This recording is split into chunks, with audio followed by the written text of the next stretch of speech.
Good evening. Welcome to Resource PNG. On the 11th of March this year, the Prime Minister of Papua New Guinea, Honourable Peter ONeill, signed a 3 billion kina loan with the Union Bank of Switzerland to buy a 10.1% stake in Oil Search shares in his capacity as Acting Treasury Minister. Now, the UBS loan has since come under much debate. One side of the argument saying it serves the best interest of the nation, whilst the other warns this deal could have, quote, momentous implications, unquote, on the national economy.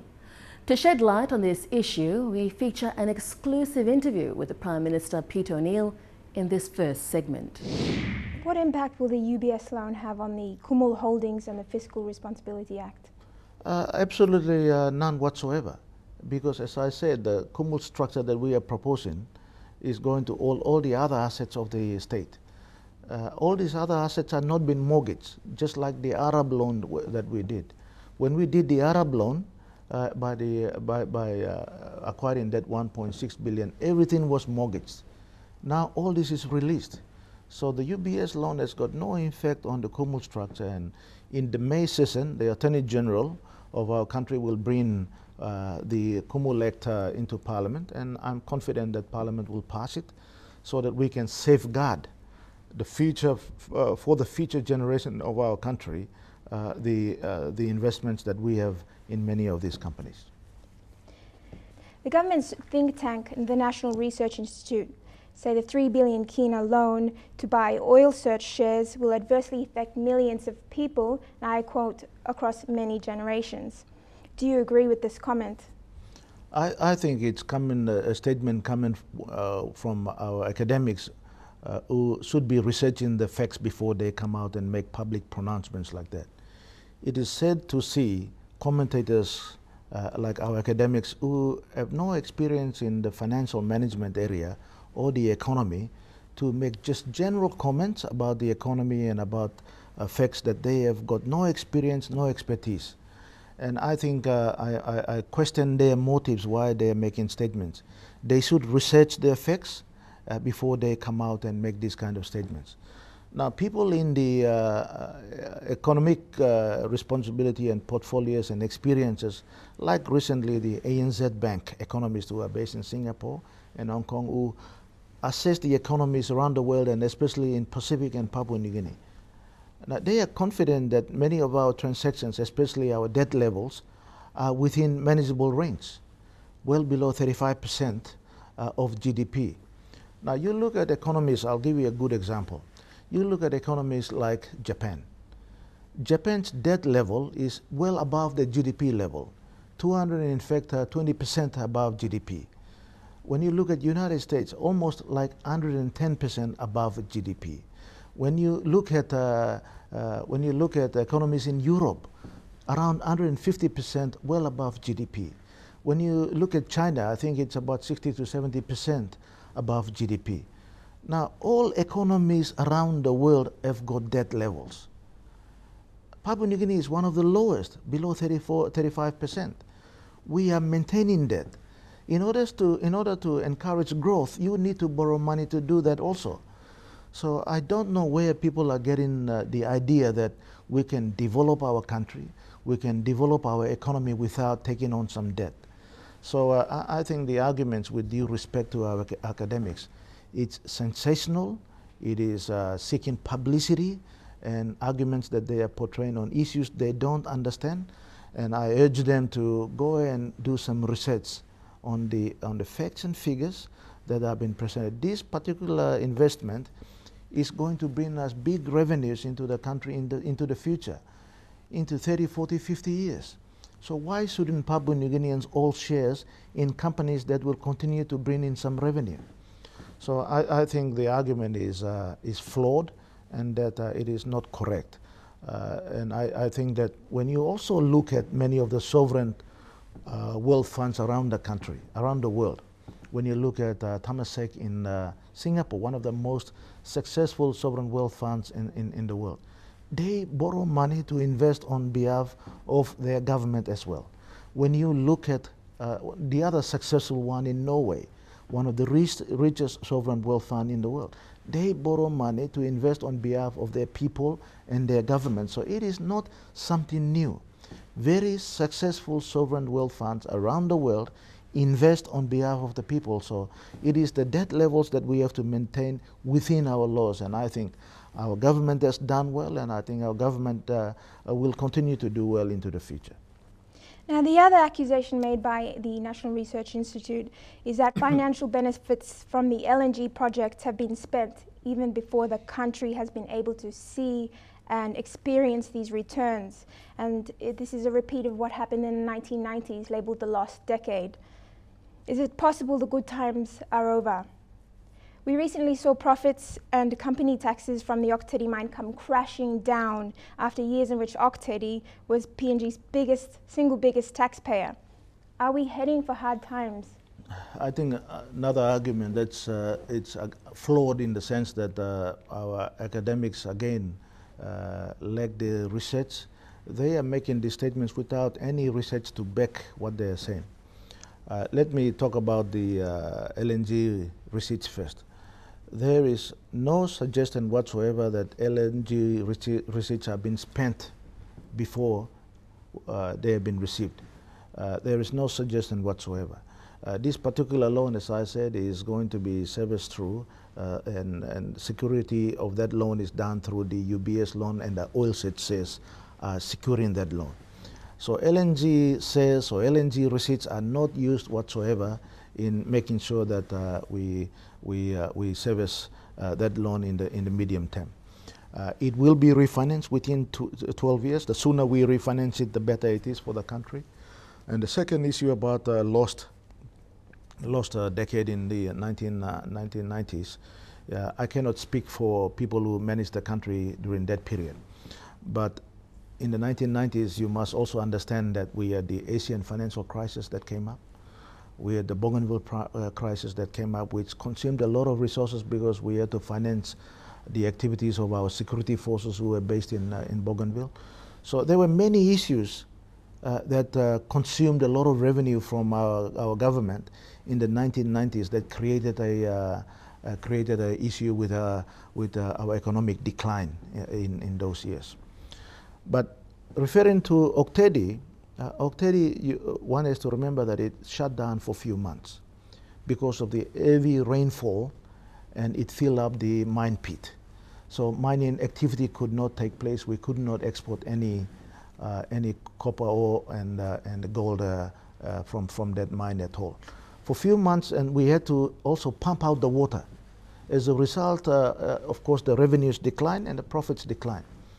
And at the same time, last year, the management has announced to the nation and to the government that they were also re-equipping many of the old machinery. So it is expected that the profit levels will come down. So I don't think that argument that because Ok Tedi is now reducing its profit outcomes for last year, all of a sudden there is doom and gloom for PNG economy. PNG economy is doing very well. Many predicted that it will slow down, but in fact it is not slowing down. The growth levels are still maintaining, largely because of government strategy. When everybody said that the LNG construction phase, when it comes down, LNG construction alone contributed 3% of our GDP, 3% of our growth. Now, and that growth was now starting to come down because of the construction starting to come into an end. What did the government do? When we knew that that construction phase will slow down, we increased our spending on infrastructure building, increased our spending of government in education and health, so that we can buffer that slowing down. That is happening, so that is why the economy is stabilizing at 6% growth in the country. Now, many countries in the world are not growing at 6%. Papua New Guinea is one of the fastest growing economies in the world. So give credit where it's due, that we are managing the economy as well. All the leading economies around the world think, including IMF, World Bank, ADB, ANZ Bank, the analysis, BSP, all the leading experts say that our economy is doing well, except some of our academics who let the research data to make that kind of comments. And I find it a little bit disturbing that we can have people just coming out and saying whatever they want and are not held accountable for the debates that they are creating without real facts and figures. They take one case like Oktedi now, because the Oktedi mining profits have come down, they think the entire economy is collapsing. Well, this economy is strong enough to withstand that kind of reliance on one project alone. This economy is moved away from relying on one project. We're not going to expose our country's success because one mine closes down. We must be able to be strong enough. We build agriculture, we must build tourism, we must build infrastructure, we must build services, we must make sure that we build manufacturing. Our oil and gas industry must be stable. Now these are a range of areas of the economy that we are strengthening so that our economy can continue to grow. So the future is very bright for PNG. Don't listen to all the nonsense that people who are negative all the time. This is not a thing that this country needs. We've got enough negativity in our country. We need to think positive that our country is heading in the right direction. More of this exclusive interview with the Prime Minister, Peter ONeill, when we return.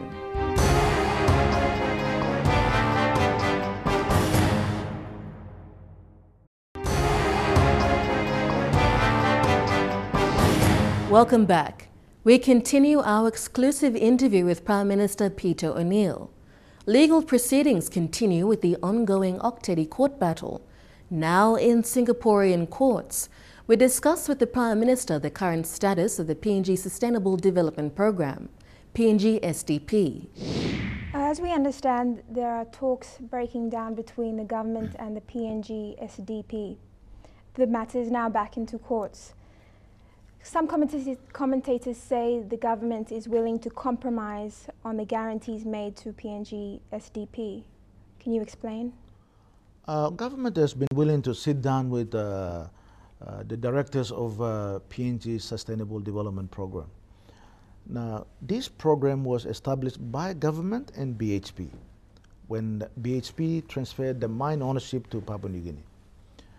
Now, BHP is standing on the side and using Papua New Guineans and PNG Sustainable to talk to us, when in fact Papua New Guinea government and BHP should be talking about the way forward on sustainable.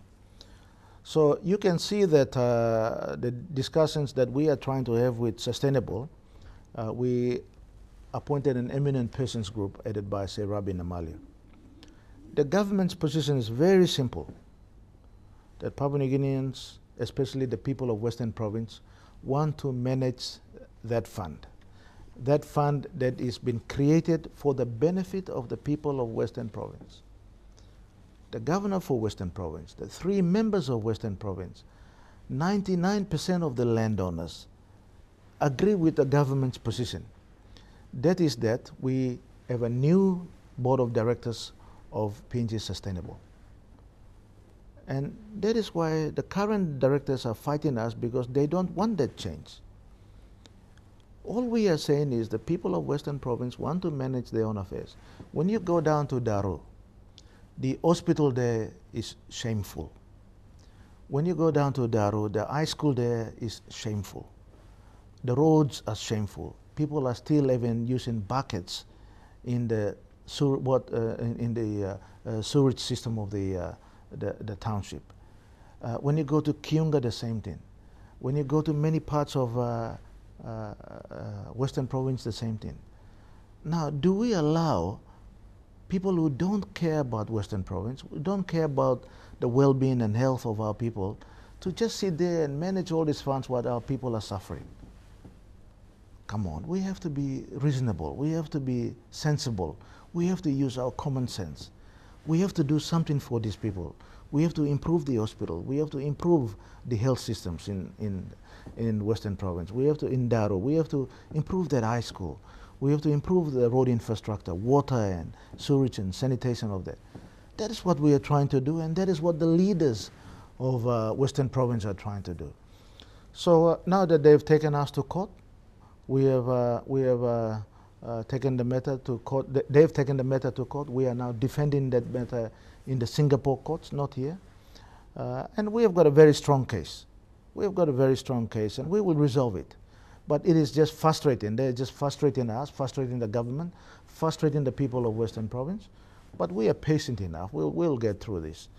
Unfortunately, we could not agree to that way forward that we were proposing, because they want to control of the funds, and they want to control the way it has been managed, so that they can continue to pay these very high-level consultants and advisors and project managers for big projects like Daru Port.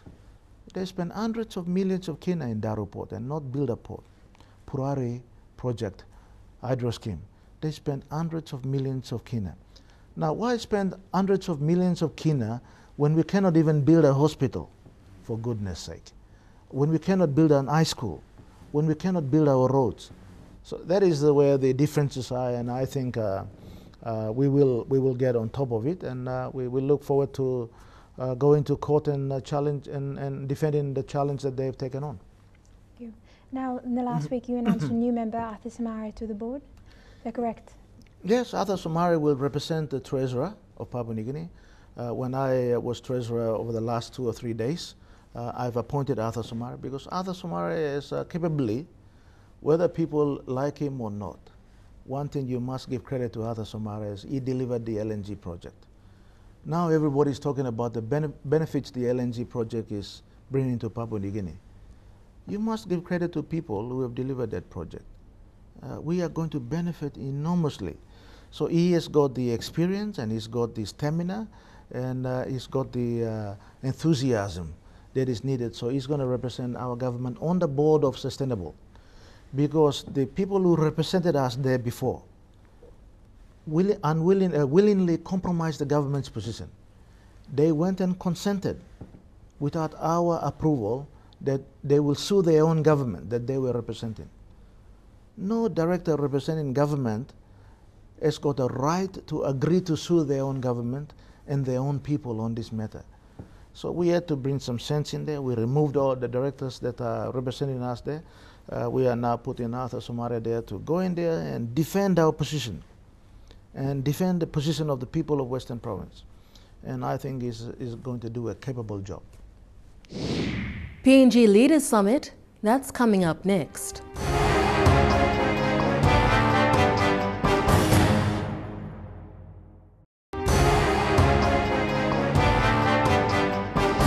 You're with Resource PNG. The recent Leaders Summit held in Port Moresby assembled government sector leaders to chart the way forward for PNG. We take a look at this report highlighting the summit. Timely implementation of government programs and projects are intrinsic to development and social empowerment. Access to basic services such as clean water and sanitation, transport, healthcare and schooling not only increases individual well-being, but also serves as an input for aggregate production. Roads and telecommunication systems lower transaction costs and therefore encourage trade and economic activity. The provision of healthcare and education increases the quality of human capital, an important input in knowledge-based economies.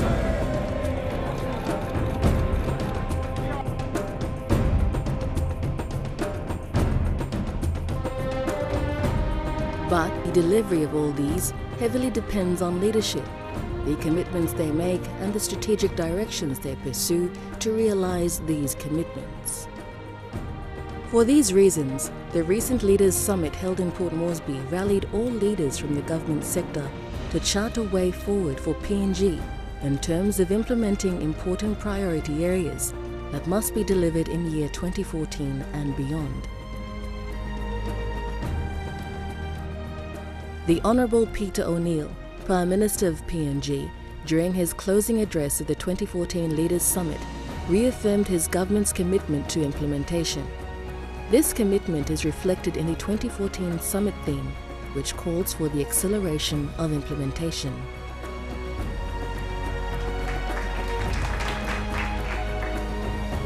These summits are generally held to try and see what we have done in the past year so that it gives us some idea on how we can address the coming year. So after the presentation of the budgets in November, normally in the early part of the year for 2014, summit like this is one that is supposed to be trying to prepare us our work plan for the year that is ahead of us. Many of us know that we have only 10 more months to go. This year is running very fast. So when we talk about implementation processes and all the red tape that we have to go through, you can see the struggles that one as a government has when it tries to implement key priority programs and projects throughout the country. So I ask you to be patient so that we can only overcome this by working together. An analysis of the theme of the summit will more or less bring into perspective the fact that the government's focus and commitment to implementation seems to be nothing more than a hasty drive to reclaiming those lost decades of underdevelopment and lack of growth on multiple fronts. Furthermore, Prime Minister Peter ONeill also highlighted that the 2014 summit was more focused on addressing the challenges of implementation, which, if done right, will contribute to economic expansion, growth and development. The Prime Minister stressed that this will only come about if leaders work together. We need to expand our economy so that we can try and accommodate many of the programs that you have.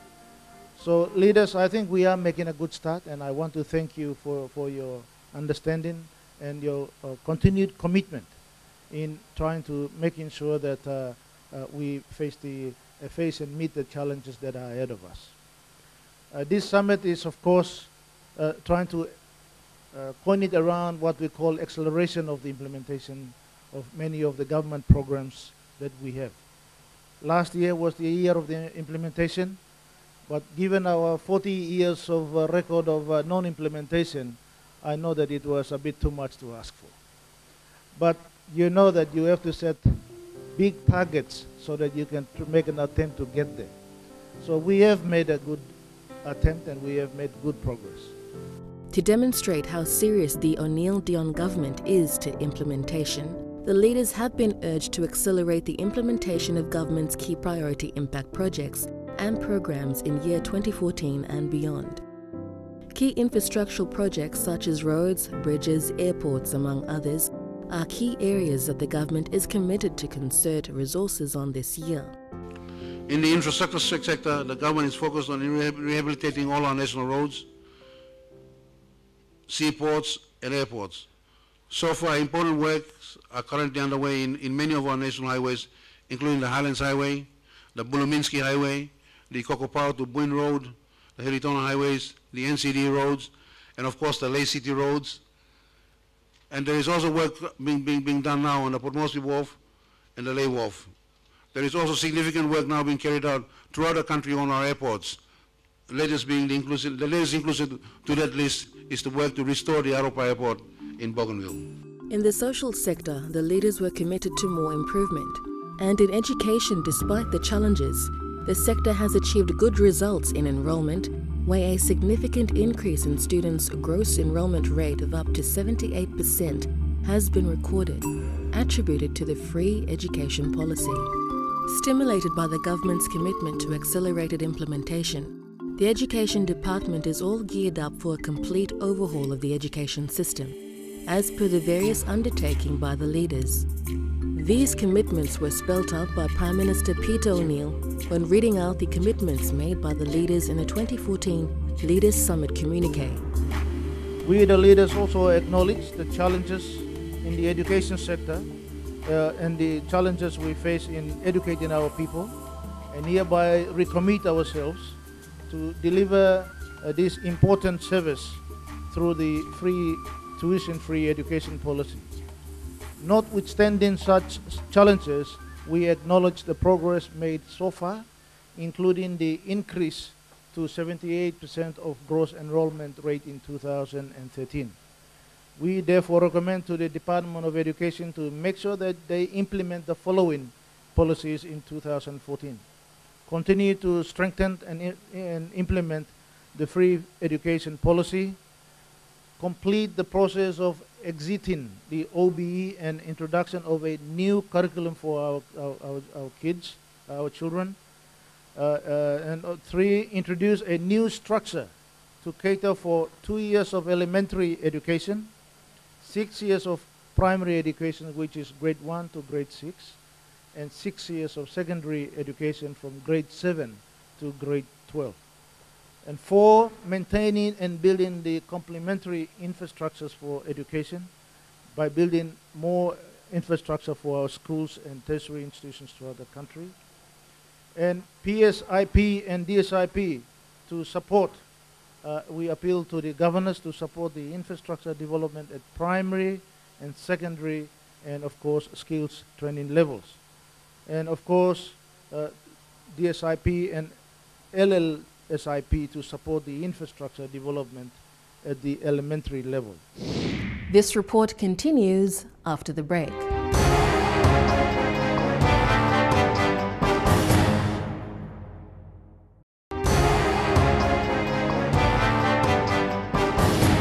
Thanks for staying with us.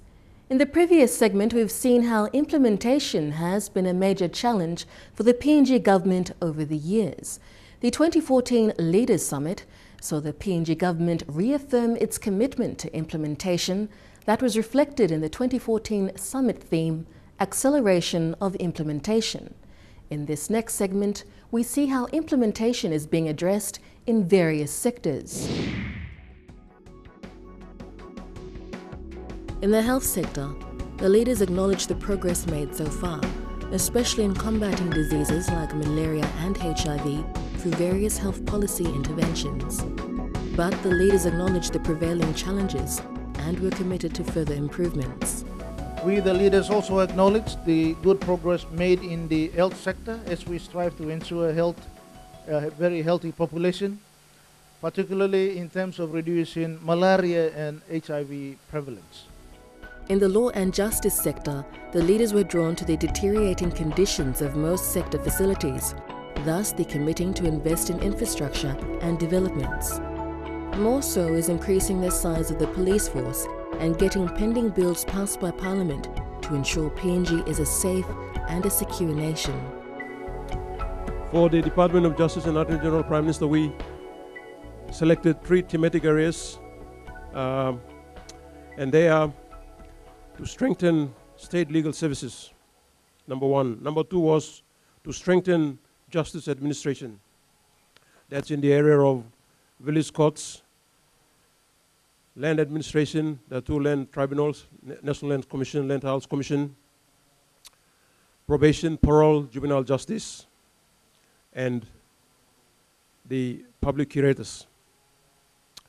The 3rd thematic area, Prime Minister, we focused ourselves on is to provide a sustainable program for us to be able to deliver law and justice services throughout the country by strengthening our infrastructure in terms of offices and staff accommodation in the provinces. The Correctional Services, apart from others, has been one important institution that has captured the attention of the government this year. The plight of CIS has prompted the Department of Justice and Attorney General to put together an intervention strategy in redressing the countless problems that continues to impede the institution's operations. The Correctional Services is an important agency in the law and justice sector and for our country. This is an agency that actually in the end carries all our the end result of all the work that we do. 2013 has not been a very good year for them. It's a year they rather forget. So we want to make 2014 a successful year. Among the various priority projects, we want to continue on with the rural lockups. Some have gone well, others have not gone well. We have current work in progress at planning stages to partner with the various JDBPCs and build those rural lockups. That is important, Prime Minister, in preparation for the reforms that we are going to have in the law judiciary. so that where there is a district court, we must also have a rural lockup for the justice system at that level to function well. In terms of finance, the leaders made a commitment to reform the budgeting system. Under this proposed commitment for reform was the proposal to unify the budget. The unified budgeting system will now see both the recurrent and development budgets combined into one national budget. The reasons is that the unified budget will now allow for better coordination and management purposes and will harmonize well with the multi-year budgeting approach that the government is now implementing. We've now got a 15 billion kina budget. Therefore, all the structures, all the mechanisms that we are using to manage our monies, they have to change. And if they don't change, if we keep to where we are, then all of this is going to end up in places that we don't want it to be. So in terms of the actual budget priorities, there are usually 7 of them, and we said this at the budget lockup at the end of last year, but it's to maintain and further PNG's macroeconomic stability. Again, stability leads to growth. We're now directing more funding out to the provinces to grow the economy.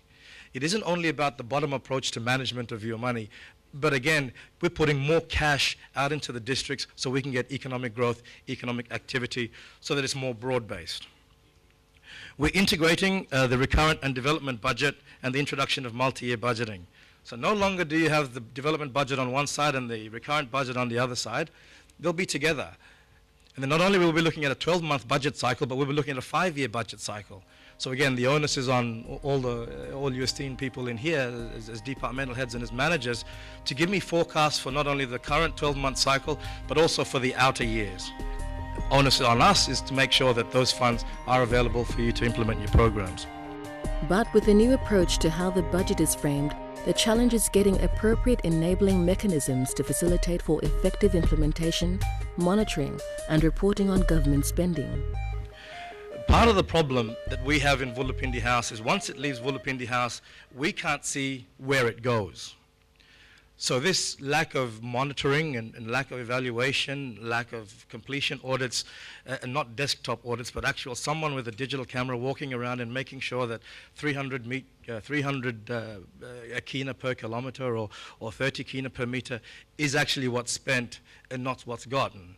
Because again, part of our problem is implementation. You know, we say we're going to build all these things, but I'm not seeing all of these things that we said we're going to be spending. I just can't prove it from Vulupindi House.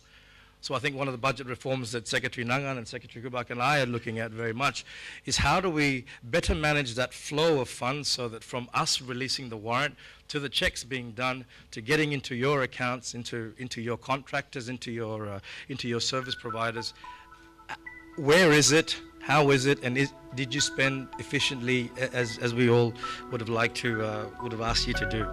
From a peripheral perspective, it would be premature at this stage to ascertain the success and deficiencies of a unified budget. Maybe it would help if we can get a few more minds not only thinking, but generating ample debates on how feasible a unified budget is in addressing the development challenges of PNG. More of this report when we return.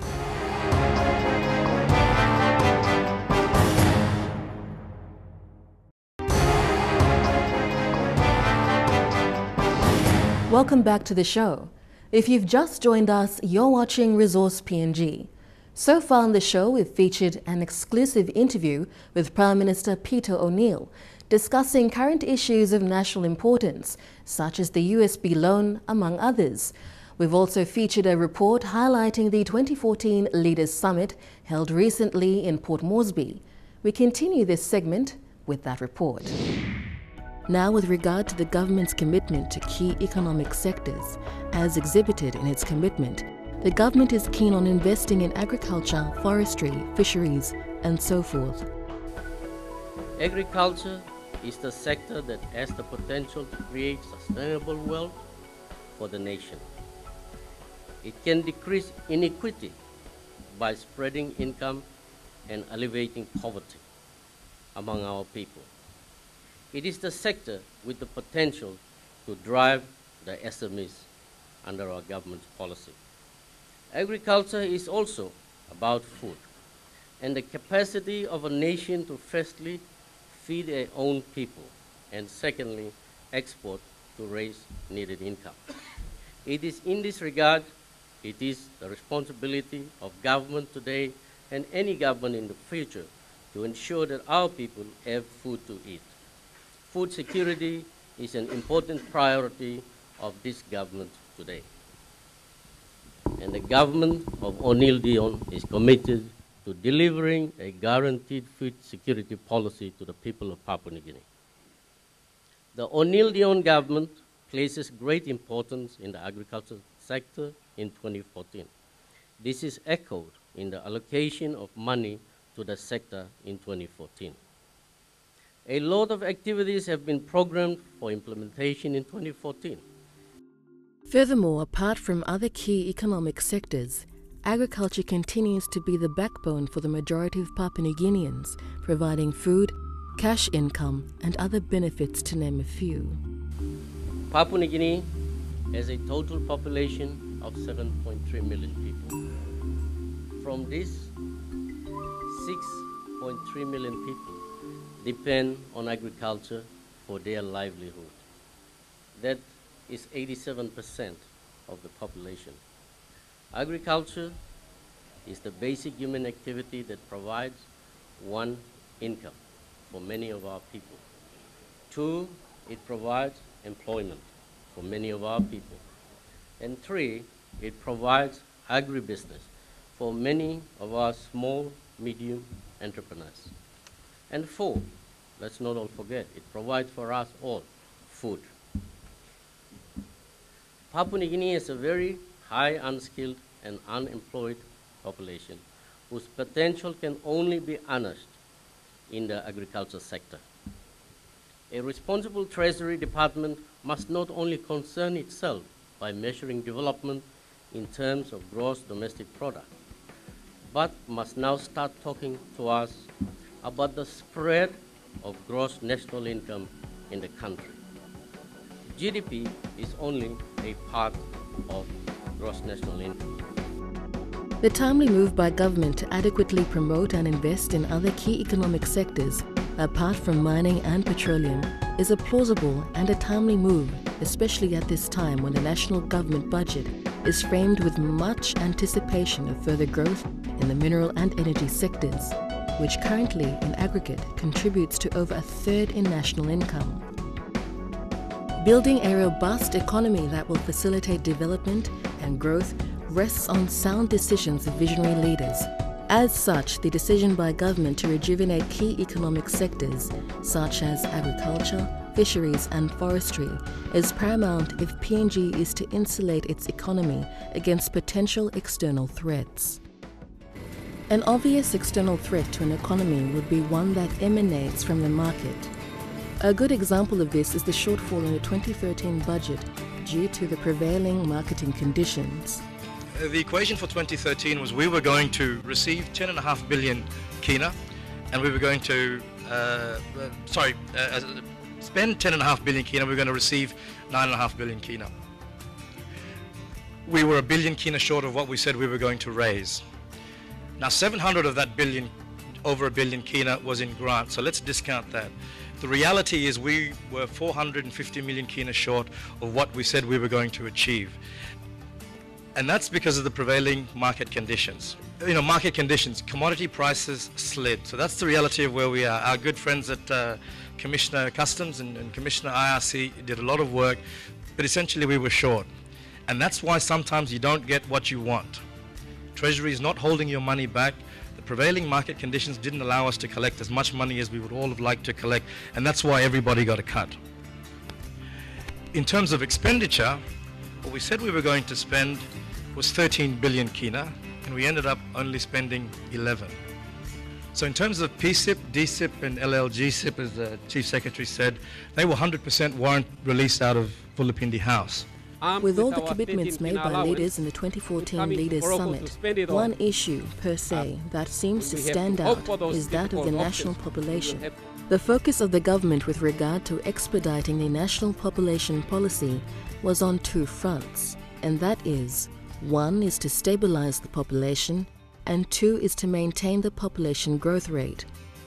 The reasons behind this move by government is a huge population will put enormous pressure on the government to provide additional resources, thus impacting on the government planning and budgeting process to ensure that all citizens' needs and wants are catered for. The leaders also acknowledge that Papua New Guinea is a growing nation, and it is growing in many aspects, including our urban centers. We recognize that the current rate of urbanization will continue to attract population inflows, and therefore it is incumbent on relevant municipal authorities to create an inclusive and conducive urban settings for this growth. As cities such as Port Moresby, Mount Hagen, Lae, and Kokopo require special attention to provide for the increase in population, we also recommend that the provinces work also with the municipal authorities to take charge of proper planning and development of the townships and the districts throughout the country. A national population policy. We, the leaders, also acknowledge that Papua New Guinea is a growing nation through its population. We therefore recommend that the Department of National Planning and Monitoring expedite the national population policy so that it also provides the basis for the government to control and maintain population growth in the country. To better service the people of PNG, the government has been challenged to adequately build its public service in order to better service the population. Better still, identify challenges faced by the frontline service providers and intervene in a timely manner to address their plight. The first amendment to our constitution was done in 1977. That amendment simply was brought on by the people of Papua New Guinea. They asked for to be masters of their own destiny. And we devised a system in 1977 up to now, which placed almost 90 to 95% of the service delivery functions. More from the Leaders Summit when we come back.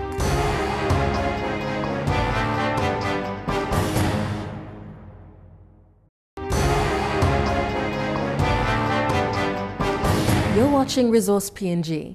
We continue our report on the 2014 Leaders Summit. With all the past failures and the recommitments made by the leaders of the different government agencies for improvement this year, the issue that has continued to undermine effective service delivery and development seems not to point to money as a source of failures, but one that is of implementation. And I believe we'll continue to do so for the next 5 years. That's a lot of money going to the districts and provinces. The challenge for all of us here is to implementation at the lower levels and accountability of these funds.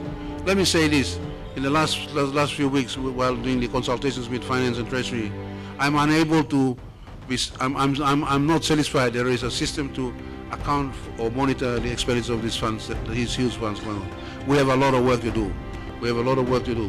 Key departments like Finance, Provincial Affairs, and administrators, we have an enormous responsibility on us to ensure that these funds are actually delivering the tangible results that we want, and we're reporting that back. We must demonstrate for once that yes, we're getting results from these funds. We've got money, enough funds to what we should do in the provinces.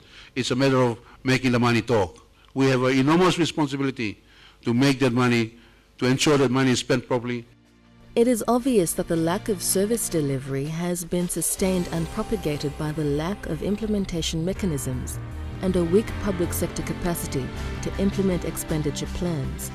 For this reason, the leaders wasted no time in reminding themselves that for PNG to reap the benefits of the growth in the economy, the enabling mechanisms for improved implementation must be effective and should entail regular monitoring, evaluation and reporting, and that the public sector has to step up its capacity to effectively implement expenditure plans. To monitor the implementation of successive budgets to deliver tangible outcomes, outputs and impacts for people of Papua New Guinea.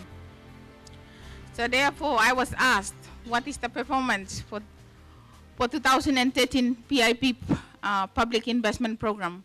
What was achieved in 2013? These details will be delivered by the various sector agencies. While it's easier to track capital investment, it's quite difficult to track other forms of projects, like training. For example, we want to know How many teachers or nurses were trained in 2013? We completed the course, and how many are now at institutions with a job? We need to link each project to deliverables in our plans to provide the government and people of Papua New Guinea with assessments of success and failures. To do this, we need to track these assessments and failures through monitoring, evaluation, and reporting. However, having loosely coordinated activities, as currently experienced, will only mean that the same mistakes of poor implementation will be repeated. A good example is the lack of connectivity in the coordination of health and education sectoral activities at national and subnational levels.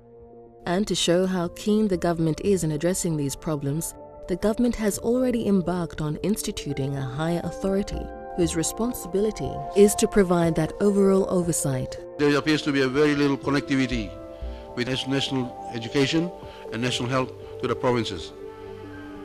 Let's take, for instance, the fee-free education. Funding is in channel direct to the facility levels, and people in the provinces appear to have little or no knowledge of what's going on. We need to improve the relationship. You're in charge of the basic primary education in your provinces. You must take charge and develop that relationship and connectivity with the people in Waigani. Similarly with health, I foresee a problem if funds, the current existing funding, if we bring into place the free health program, the free health services, I foresee a problem in terms of facilities being staffed off. Many of your facilities operate on their own with their own collection of fees. We need to ensure at both the national health and provinces that funding is reaching the facility level, so that the free health service is meaningful and is truly a free health service. If effective administration mechanisms will eventually be put in place, then there should be no room for excuses as to why PNG should not optimally secure effective service delivery, increased accountability, reduced cost of government and increased good governance. With all these undertakings by the leaders, the challenge now is to deliver them. The onus is therefore on the leaders to provide that much-needed strategic direction to successfully implement projects and programs. Finally, we, the leaders, also have the responsibility to our people. And that responsibility, therefore, we as leaders recommit ourselves, and of course we recommit all the national agencies and provincial administrations to accept the fact that there is no longer business as usual, but we have to step up to the acceleration of the implementation and report back to the leaders at the 2015 Leaders Summit. But how soon will we start seeing tangible results of this endeavour to reclaiming those lost decades of underdevelopment and failures? This is perhaps a question left to those in authority and the public who are anxious to see tangible results. The good story, however, is this year the ONeill Dion government has again allocated the same amount of money to different levels of government. The challenge is translating the available funds into real benefits. For the first time in the history of our country, money is going direct to the subnational levels to enable them to carry out their constitutional duty of service delivery, the primary service delivery in health, in education, in agriculture, in infrastructure. So this government, my friends, in 2013, the government has made available 1.4 billion kina in total to provinces through the provincial service PSIP, TSIP, and LGSIP. This year, the government is making the same amount of money available, and I believe will continue to do so for the next 5 years. That's a lot of money going to the districts and provinces. The challenge for all of us here is to implementation at the lower levels and accountability of these funds. Let me say this. In the last few weeks, while doing the consultations with Finance and Treasury, I'm unable to. I'm not satisfied there is a system to account or monitor the expenditure of these funds, these huge funds going on. We have a lot of work to do. We have a lot of work to do. Key departments like finance, provincial affairs, and administrators, we have an enormous responsibility on us to ensure that these funds are actually delivering the tangible results that we want, and we're reporting that back. We must demonstrate for once that yes, we're getting results from these funds. It seems that this year the government means business. And maybe this time around, the ONeill Dion government has the equation right. And if it does, then this government and the whole of the public service need a good salute from us, the citizens, for being true to the commitments made. But if it fails, then perhaps something is still wrong with the government's implementation accelerator. That ends another edition of Resource PNG. If you have any thoughts or comments regarding tonight's episode, or any comments regarding the UBS loan, you can contact us on resourcepng@mtv.com.pg. Or to find out more about the program, you can check MTV online, that's www.mtv.com.pg, and go to our Resource PNG page. Or you can check our page on Facebook. Until the same time next week, bye for now.